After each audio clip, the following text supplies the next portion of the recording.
Je suis tombé sur quelque chose d'intéressant, tu l'as peut-être déjà vu, mais c'est ce TikTok qui est devenu un peu viral. Il y a une jeune diplômée qui a commencé un nouveau travail et elle est allée sur TikTok pour publier à quel point c'était difficile et bouleversant de travailler de 9 heures à 17 heures. C'est un peu culturel, tu sais, à la fac, tu n'as pas beaucoup de responsabilités et peut-être que tu fais un petit boulot à côté pendant tes études, ou tu vois, ce genre de choses. Mais tu n'as pas beaucoup de vraies responsabilités à part avoir de bonnes notes, etc. Mais en arrivant sur le marché du travail, tu réalises que pas que c'est comme ça pour le reste de ta vie.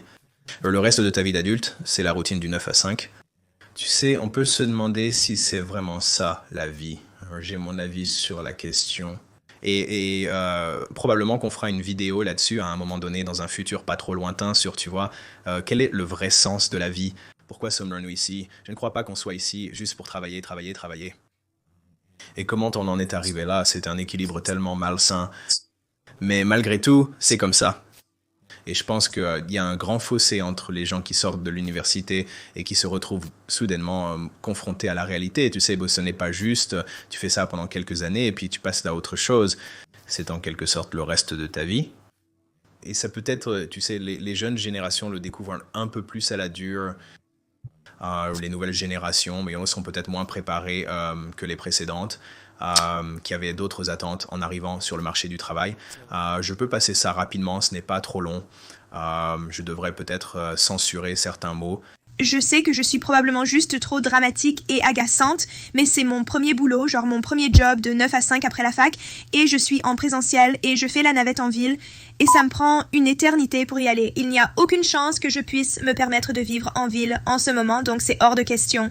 Si je pouvais aller au travail à pied, ça irait, mais ce n'est pas le cas, donc ça me prend genre, je pars d'ici, genre je prends le train à 7h30, et je ne rentre pas chez moi avant genre 6h15 au plus tôt.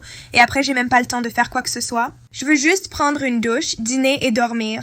Je n'ai même pas le temps ni l'énergie de préparer mon repas. Je n'ai pas l'énergie de faire du sport, c'est inenvisageable. Tu sais, je suis tellement énervée, oh mon Dieu, ça n'a rien à voir avec mon travail en soi, mais juste le fait d'avoir un emploi du temps de 9 à 5, c'est fou d'être au bureau de 9h à 17h. En télétravail, tu termines à 17h et tu es chez toi, tout va bien. Mais là, je ne suis pas chez moi. Ça me prend du temps pour rentrer chez moi. Et tu sais, les gens qui doivent conduire jusqu'au bureau, tu ne termines pas vraiment à 17h et je sais que ça pourrait être pire. Je pourrais travailler plus longtemps, mais quand je termine, il fait déjà nuit noire. Je n'ai pas d'énergie. Comment tu fais pour avoir des amis? Comment tu trouves le temps de rencontrer un mec? Je ne sais pas. Comment tu trouves le temps de sortir avec quelqu'un? Moi, je n'ai le temps pour rien. Et je suis tellement stressée. En plus, j'ai mes règles, donc c'est pour ça que je suis aussi émotive. Suis-je trop dramatique? Ça ira. Donc évidemment, elle est en train de vivre une... Il existe un décalage important entre la réalité du monde du travail moderne et la réalité qui la rattrape. Quand j'entends parler de commencer à travailler à 7h15 et de rentrer à la maison à 18h15, je me dis que c'est à peu près ça. Vous savez, si ce n'est pas quelque chose qui va lui convenir, alors elle risque d'avoir une carrière longue et difficile, parce que c'est la réalité de la vie, surtout quand on est dans une grande ville et qu'on a un long trajet. Je veux dire, c'est l'une des raisons pour lesquelles le travail à distance est si attractif, c'est que vous pouvez commencer à 8 heures et finir en théorie à 17 heures sans avoir ce long trajet. Beaucoup de gens en télétravail constatent qu'ils travaillent probablement plus d'heures que lorsqu'ils ne travaillaient pas à distance. Cependant, la possibilité de faire cela à distance réduit, vous savez, ce temps de trajet, mais vous savez, la réalité, c'est que c'est la vie, vous voyez.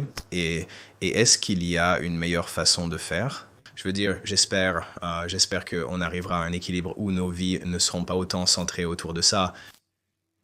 Mais le fait est que nous devons tous le faire. Et tu sais, c'est comme ça. Donc,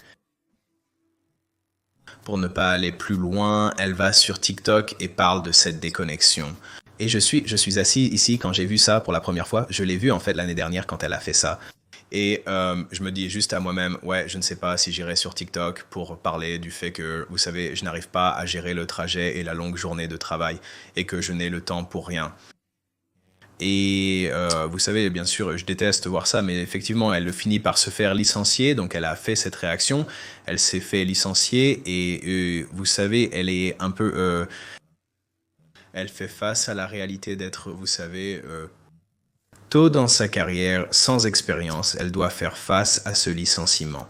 Les réalités s'imposent rapidement. Ce n'est pas une période facile pour la génération Z qui arrive sur un marché du travail instable, en dents de scie. Nous avons connu un marché d'acheteurs, nous avons eu la pandémie, nous avons eu en quelque sorte le contre-coup, le balancier qui va d'un côté à l'autre. Vous savez, je ne les envie pas d'arriver sur le marché du travail, mais ils essaient aussi de s'adapter à la réalité de ce qu'est vraiment le monde professionnel. Et vous savez, ils l'apprennent un peu à la dure, comme une leçon difficile très tôt dans leur vie. C'est pourquoi il est si important de prendre le contrôle de sa carrière, car il existe d'autres moyens d'échapper à la routine du 9 à 5. Vous n'êtes pas obligé de travailler de 9 à 5 si vous ne le souhaitez pas. Vous avez des choix, mais ils demandent tout beaucoup de travail.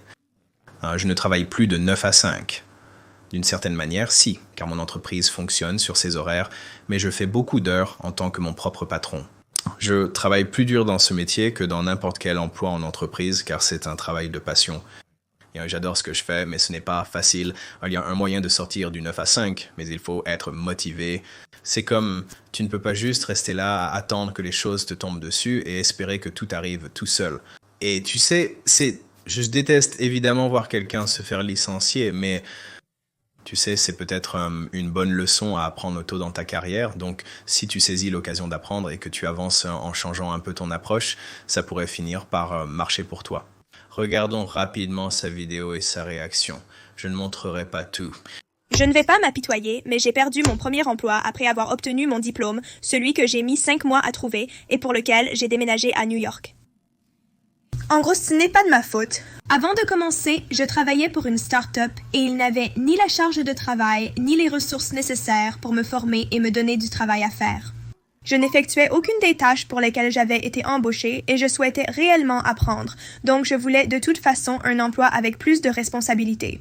Mais le 2 janvier, il me fallait un nouveau travail. Je n'en ai pas et je l'ai dit à la plupart de mes amis. Je publie ceci après mûre réflexion, au risque de me faire licencier avant les fêtes. Ça veut dire que les processus d'embauche s'arrêtent juste avant Noël, puis ils reprennent seulement après le 2 janvier. Le processus d'embauche et d'intégration dans un nouveau travail prendra probablement encore 2 à 3 semaines. Évidemment, les embauches s'arrêtent vers la 2e ou 3e semaine de décembre, mais je dirais qu'elles ne reprennent vraiment qu'à la mi-janvier ou fin janvier, quand les effectifs sont annoncés.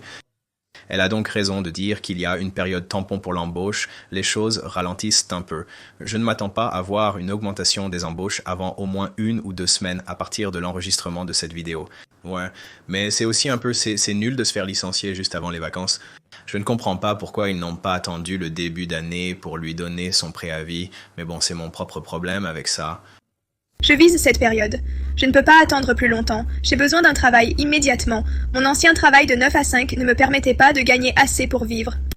Je n'ai pas d'économie à cause de ce travail, genre... Les salaires que les gens gagnent avec un diplôme en ce moment après l'université, ce n'est tout simplement pas normal. On travaille tellement et je n'ai toujours pas de fonds d'urgence. Je n'en ai pas car mon salaire ne me permettait pas d'épargner. Tout allait dans le coût de la vie, les dépenses, les trajets et tout le reste. Je pourrais aussi suggérer que si vous êtes dans une situation où vous êtes au New York, c'est vraiment un endroit difficile pour commencer une carrière parce que les dépenses sont tellement extraordinaires.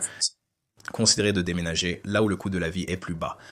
Mais oui, je veux dire, et les petits boulots à côté, je sais que certaines personnes trouvent que c'est un terme péjoratif, mais les petits boulots à côté existent vraiment. Vous pourriez considérer un petit boulot ou une source de revenus supplémentaires, surtout en début de carrière, précisément pour cette raison. Trouvez quelque chose que vous pouvez faire fonctionner de manière passive et vous pourriez vraiment vous aider en reprenant le contrôle, en n'étant pas obligé de réagir au marché de l'emploi. C'est un moyen d'y parvenir. Si vous êtes licencié, vous risquez d'accepter le premier emploi qui se présente, même si c'est un boulot pourri par réactivité. Parfois, on enchaîne les mauvais boulots juste pour avoir un revenu, ce qui devient un cercle vicieux.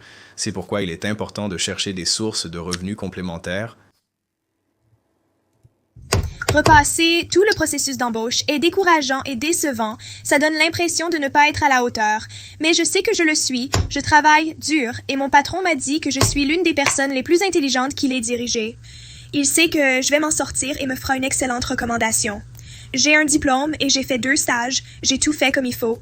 Après l'école, j'ai travaillé en freelance pour construire mon portfolio en prenant mon temps et en réalisant des projets gratuitement. J'ai fait absolument tout ce que je pouvais faire. Et ce n'est toujours pas suffisant. S'endetter pour aller à l'université et ne toujours pas trouver un emploi qui paye assez pour vivre.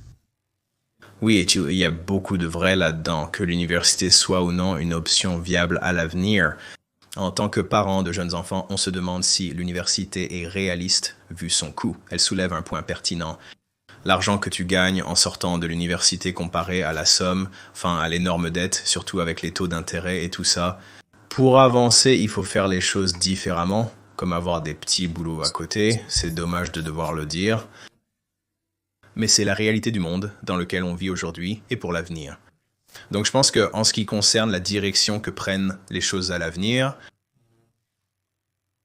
une nouvelle génération arrive apportant des changements très intéressants. Je ne sais pas à quoi ressemblera le lieu de travail dans 10, 15 ou 20 ans, lorsque même la génération qui vient après la génération Z arrivera, mais ce sera vraiment intéressant de voir comment les choses vont évoluer et se transformer. Mais ce sont vraiment des données intéressantes. J'avais juste envie de les partager et de donner un petit commentaire à ce sujet. Je ne critique pas la génération Z, ils ont de bonnes idées et des choses intéressantes à apporter. Ils vont révolutionner notre façon d'aborder le monde du travail, ce qui est nécessaire. Mais il me semble qu'il y a un décalage, et c'est un peu comme comment trouver le bon équilibre entre la bonne quantité de travail, continuer à contribuer de la bonne manière et être plus indépendant en assumant, vous savez, en prenant vos responsabilités,